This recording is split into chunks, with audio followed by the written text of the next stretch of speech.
अच्छा, बचपन में वो जानवरों वाली कहानियां तो सबने सुनी होंगी, है ना? एक चालाक सा बंदर, एक छोटा नासमझ मगरमच्छ। सुनने में तो ये बस बच्चों की कहानियां लगती हैं, पर क्या हो अगर मैं कहूं कि इन सीधी-सादी कहानियों के पीछे एक एक ऐसा जबरदस्त इतिहास छिपा है जिसने पूरी दुनिया का सफर तय किया है? चलिए आज इसी कमाल की कहानी को समझते हैं। ये कहानी तो हम सबको मुंह जुबानी याद है ना? एक बंदर है जो एक मगरमच्छ का दोस्त है। रोज उसे बढ़िया मीठे मीठे जामुन खिलाता है। लेकिन कहानी में ट्विस्ट तब आता है जब मगरमच्छ की पत्नी के मन में भाई एक अजीब सा लालच आ जाता है। उसे लगता है जो बंदर इतने मीठे फल खाता है उसका दिल तो और भी ज्यादा मीठा होगा। और बस वो जिद पर अड़ जाती है। अब बेचारा मगरमच्छ दोस्ती और पत्नी के बीच फंसकर धोखे से बंदर को अपनी पीठ पर बिठाकर नदी के बीचों बीच ले जाता है और वहां जाकर अपनी असली बात बताता है। अब यहाँ बंदर घबराता नहीं है, नहीं, वो अपना दिमाग दौड़ाता है। कहता है, अरे दोस्त, दिल वो तो मैं पेड़ पर ही टांग कर आ गया हूँ। और क्या, बेचारा सीधा साधा मगरमच्छ उसकी बातों में आ जाता है। जैसे ही वो किनारे पर लौटता है, बंदर फुर से छलांग लगाकर पेड़ पर चढ़ जाता है और अपनी जान बचा लेता है। मतलब मुश्किल समय में दिमाग का इस्तेमाल करने की इससे अच्छी सीख और क्या हो सकती है? तो ये कहानी सिर्फ एक बंदर की चालाकी की नहीं है। जैसा कि एक कोट कहता है, ज्ञान ही दृष्टि का असली अंग है, आंखें नहीं। मतलब बात सिर्फ देखने की नहीं बल्कि गहराई से समझने की है। और ये छोटी सी कहानी ये असल में ज्ञान के एक बहुत बहुत बड़े खजाने का बस एक छोटा सा टुकड़ा है। तो हुआ यूं कि बंदर और मगरमच्छ की ये कहानी अकेले नहीं है। ये एक ऐसे प्राचीन ग्रंथ का हिस्सा है जिसकी अपनी कहानी ही किसी एपिक से कम नहीं है। सोचिए, एक किताब और उसका हजारों साल लंबा अविश्वसनीय सफर।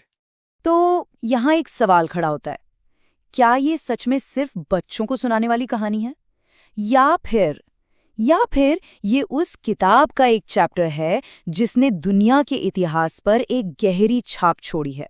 इसका जवाब इसका जवाब हमें एक बहुत ही हैरत अंगेज सफर पर ले जाएगा। तो चलिए जरा इस किताब के टाइम ट्रैवल को देखते हैं। कहानी शुरू होती है भारत से, करीब 300 ईसा पूर्व, संस्कृत में लिखी गई किताब पंचतंत्र से। फिर कई सदियों बाद 6ठी शताब्दी में ये पहुंचती है फारस यानी पर्शिया। लेकिन असली गेम चेंजर मोमेंट आता है 8वीं शताब्दी में, जब इब्न अल मुकफ्फा इसे अरबी में ट्रांसलेट करते हैं और इसका नाम हो जाता है कलीला व दिमना। और ये अनुवाद एक धमाके जैसा था। इसने इन कहानियों के लिए पूरी दुनिया के दरवाजे खोल दिए। बस यहीं से ये कहानियां मिडिल ईस्ट से निकलकर यूरोप पहुंची और देखते ही देखते ग्रीक, हिब्रू, स्पेनिश न जाने कितनी भाषाओं का हिस्सा बन गई। तो इस सारी यात्रा की जड़, इसका जो सोर्स है वो है पंचतंत्र। संस्कृत में इसका सीधा सा मतलब है 5 अध्याय। पर यह कोई आम कहानी की किताब बिल्कुल नहीं थी।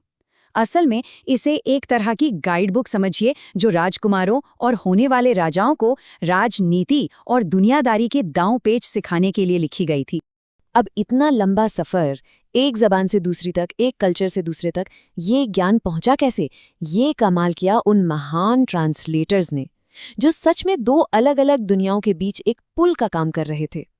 और इन लोगों में सबसे जरूरी नाम है इब्न अल मुकफ्फा का। 8वीं सदी के ये फारसी स्कॉलर थे। इन्होंने जो अरबी ट्रांसलेशन किया ना, वो इतना जबरदस्त था कि आप सोच भी नहीं सकते। अगले 1000 साल तक यूरोप और मिडिल ईस्ट में इसके जितने भी ट्रांसलेशन हुए, वो सब के सब इन्हीं के काम पर बेस्ड थे। मतलब ये सिर्फ एक ट्रांसलेटर नहीं थे, इन्होंने तो ज्ञान के लिए एक पूरा नया हाईवे ही खोल दिया था। फिर एक और बहुत अहम नाम आता है नसरुल्लाह मुंशी का। 12वीं सदी में इन्होंने इब्न अल मुकफ्फा के अरबी टेक्स्ट को नई फारसी में ट्रांसलेट किया। लेकिन ये कोई सीधा साधा ट्रांसलेशन नहीं था, ये बहुत ही साहित्यिक, बहुत ही कलात्मक था। इन्होंने इन कहानियों को लिटरेचर का एक नायाब नमूना बना दिया और इनका वर्जन इतना फेमस हुआ कि फारसी दुनिया में ये एक क्लासिक बन गया। अब 1 मिनट रुककर सोचिए जरा, एक किताब जिसके लिए बड़े बड़े राजा महाराजा दूसरे देशों में अपने खास दूत भेज रहे हैं सिर्फ उसकी एक कॉपी लाने के लिए। आखिर ऐसा क्या था इस किताब में? क्या राज छिपे थे इन कहानियों में जो ये इतनी कीमती थीं? तो जवाब छिपा है इसके असली मकसद में। ये किताब सिर्फ मनोरंजन के लिए नहीं थी, ये तो राजाओं के लिए एक आईने की तरह थी, एक मिरर फॉर प्रिंसेस, एक ऐसी गाइड जो उन्हें सत्ता चलाने और समझदारी से जिंदगी जीने की कला सिखाती थी। असल में ये कहानियां 2 चीजें सिखाती थी। नीति और अर्थ। नीति का मतलब हुआ बुद्धिमानी से जीने की कला, सही और गलत की समझ, और अर्थ का मतलब हुआ दुनियादारी, दौलत और सत्ता को संभालने का ज्ञान। तो ये सिर्फ कहानियां नहीं थी, ये पॉलिटिकल और एथिकल एजुकेशन का एक बहुत सीरियस टूल था। और अब जरा इस कंपैरिजन को देखिए, ये कितना कमाल का है। हजारों साल पहले ये किताब राजाओं को राज करना सिखा रही थी, और आज वही कहानियां स्कूलों में बच्चों को नैतिक मूल्य और क्रिटिकल थिंकिंग सिखा रही हैं। सोचिए, जो कभी राजकुमारों के लिए एक सीक्रेट मैनुअल हुआ करती थी, वो आज बच्चों के क्लासरूम का हिस्सा है। मतलब क्या गजब का सफर है इस किताब का। तो चलिए अब सीधा आज के जमाने में आते हैं। देखते हैं कि हमारे इस मॉडर्न दुनिया में ये 2000 साल पुरानी कहानियां आज भी इतनी जरूरी क्यों हैं। आज दुनिया भर में टीचर्स इन कहानियों का इस्तेमाल कर रहे हैं बच्चों में ज़रूरी स्किल्स डेवलप करने के लिए। इससे उनकी भाषा सुधरती है, उन्हें सही गलत की समझ आती है, यानी सामाजिक और नैतिक मूल्य सीखते हैं। उनकी क्रिएटिविटी और क्रिटिकल थिंकिंग दोनों बढ़ती है। साथ ही साथ कम्युनिकेशन स्किल्स बेहतर होती हैं, याददाश्त और वोकैब्युलरी भी मजबूत होती है। और सबसे बड़ी बात, ये उन्हें पर्सनल और सोशल रिस्पॉन्सिबिलिटी भी सिखाती है। और ये बात कितनी गहरी है। कहानियां सुनने वालों में कल्पनाएं जगाने के लिए शब्दों का उपयोग करती हैं। यह शिक्षा का वर्णन हो सकता है। बिल्कुल सही, कहानियां हमारी इमेजिनेशन को जगाती हैं, और असल में एजुकेशन का भी तो यही काम है। ये कोट हमें कहानी कहने और सीखने के बीच के उस मैजिकल कनेक्शन की याद दिलाता है। वैसे इन कहानियों का असर सिर्फ किताबों तक ही नहीं रहा। सदियों से आर्टिस्ट्स ने इन्हें अपनी कला में भी जिंदा रखा है। चाहे वो पुरानी मैन्युस्क्रिप्ट्स में की गई खूबसूरत पेंटिंग हो या आज की बच्चों की किताबों के मॉडर्न इलस्ट्रेशंस, ये दिखाता है कि इन कहानियों से लोगों ने कितना गहरा जुड़ाव महसूस किया है।